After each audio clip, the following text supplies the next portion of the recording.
이번 시간에는 네트워크 관련 장비에 대해서 같이 한번 살펴보도록 하겠습니다. 자, 첫 번째 거요. 네트워크 인터페이스 카드라고 이렇게 나왔는데 이 네트워크 인터페이스 카드를 우리가 그냥 랜 카드라고 생각하시면 돼요. 랜 카드를 다른 말로 이더넷 카드, 네트워크 어댑터라고 그렇게 부릅니다. 자, 이 랜 카드라는 거는 우리가 컴퓨터 본체에서 인터넷을 꽂는 그 곳에 그 카드를 보고 우리가 랜 카드, 이더넷 카드 그렇게 부르는 거예요. 얘는 그냥 컴퓨터와 컴퓨터를 연결하거나 아니면 컴퓨터와 네트워크를 연결할 때 이제 사용되는 장치를 얘기합니다.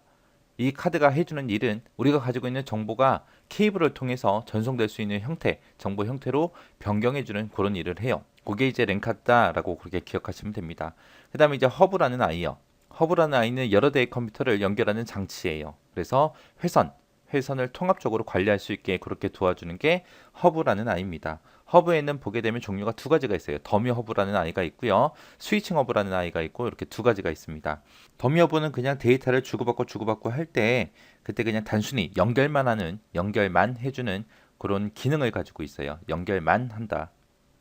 연결만 해주고 더미 허브 같은 경우는 특별한 기능이 없습니다.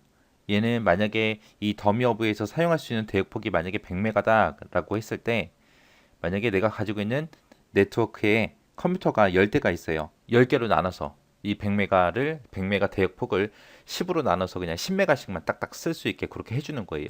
근데 네트워크 상에서 어떤 컴퓨터는 사용이 되고 어떤 컴퓨터는 안 쓰는 것도 있을 거 아니에요.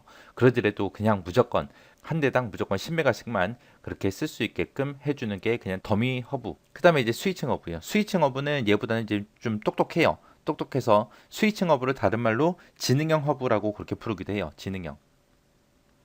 지능형 허브라고 그렇게 부르더라. 얘는 더미 허브보다 좀 더 똑똑한 놈인데 얘는 네트워크 상에 데이터가 흐르냐 안 흐르냐 그 유무를 따져요. 그래서 얘는 흐름 제어를 합니다. 흐름 제어를 해서 만약에 얘도 똑같이 대역폭이 만약에 100메가 정도가 있어요. 100메가가 있을 때 만약에 지금 사용하고 있는 네트워크 단말기는 10개 있습니다. 10개 있으면 얘는 그냥 단순하게 그냥 10으로 나눠서 10메가씩만 딱딱 쓸 수 있게 했죠. 근데 이 지능형 허브, 스위칭 허브라는 아이는 만약에 10대의 컴퓨터가 있을 때 그 10대의 컴퓨터 중에 딱 한 대만 쓰고 9대가 다 지금 사용을 하고 있지 않아요. 이 100메가 대역폭을 다 사용할 수 있게 그렇게 해주는 게 스위칭 허브입니다. 그래서 스위칭 허브가 더 좋은 거죠. 그래서 허브는 이런 게 있구나라는 것만 그렇게 기억 좀 하시면 될 것 같아요. 그 다음에 이제 리피터요. 리피터다. 그러면 리피터는 디지털에선 중간에 위치해요. 위치해서 얘는 뭘 해주냐? 신호를 증폭시켜주는 그런 역할을 합니다. 내가 만약에 서울에서 부산으로 데이터를 날려 보낼 거예요. 그때 이제 우리가 야구공 던지는 거 생각하시면 돼요. 내가 야구공 힘껏 집어 던진다고 해서 그 야구공이 지구 끝까지 날아가는 게 아니라 중간에 떨어지잖아요. 그죠? 그것처럼 우리 데이터도 서울에서 부산까지 던져주게 되면 그게 중간에 날아가다가 힘이 빠져서 떨어져요. 그때 이제 리피터라는 장비가 신호가 감쇄하는 거를 증폭을 시켜줘요. 전압을 높여서 전송하는 장치. 장거리 전송을 위해서 수신한 신호를 재생시키거나 출력 전압을 높여서 전송해주는 장치가 우리 리피터라는 아이입니다.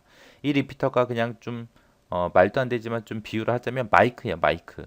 마이크를 쓰게 되면 좀 더 큰 목소리가 나오죠. 큰 소리가 나와서 멀리까지 이제 멀리 있는 사람들까지 내 목소리를 들을 수 있게 그렇게 도와주는 장비잖아요. 그죠? 그것처럼 리피터가 그런 역할을 하더라라고 그렇게 기억하시면 됩니다. 그 다음에 이제 게이트웨이요. 게이트웨이다. 그럼 게이트웨이는 출입구죠. 출입구. 서로 다른 네트워크에서 데이터가 들어가고 나가고 하는 출입구가 있을 거예요. 그 출입구를 보고 우리는 게이트웨이라고 합니다. 우리 한국에서 외국 나갈 때 그 공항에 가게 되면 몇 번 게이트 써 있죠. 그거라고 생각하시면 돼요. 우리가 그 게이트로 들어가야 외국으로 나갈 수 있고 들어올 때도 몇 번 게이트로 들어와야 들어올 수 있잖아요. 그죠? 그런 출입구 역할을 하는 게 우리 게이트웨이다라고 그렇게 기억하시면 됩니다.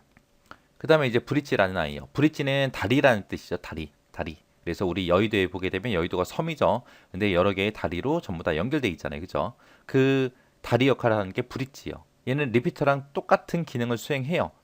똑같은 기능을 수행하는데 브릿지가 좀 더 똑똑합니다. 얘는 단순하게 그냥 신호만 증폭만 시켜주는 게 아니라 네트워크를 분할을 시켜요. 분할을 해서 트래픽 생기는 걸 감소를 시킵니다. 그리고 물리적으로 서로 다른 네트워크를 연결할 때 그때 사용되는 장비가 우리 브릿지라는 장비요. 얘는 그냥 양쪽 방향으로 데이터가 왔다 갔다 할 수 있게 전송만 해줘요. 전송만 해줘요. 얘는 프로토콜 변환이나 그런 복잡한 처리는 못합니다. 프로토콜 변환을 못하기 때문에 프로토콜과는 독립적으로 작동을 해요. 해서 네트워크에 연결된 여러 개의 단말기들을 통신 프로토콜을 바꾸지 않고 네트워크를 확장할 수 있는 그런 장비를 보고 우리는 브릿지라고 합니다. 브릿지. 그래서 브릿지라는 장비는 리피터처럼 증폭도 해주지만 네트워크를 분할해서 트래픽도 감소시켜 주더라. 물리적으로 서로 다른 네트워크를 연결할 때 사용하고 양쪽 방향으로 데이터만 전송해 주더라. 프로토콜 변환 이런 거는 못한다. 통신 프로토콜을 바꾸지 않고 네트워크를 확장할 수 있다라고 그렇게 기억을 하시면 됩니다.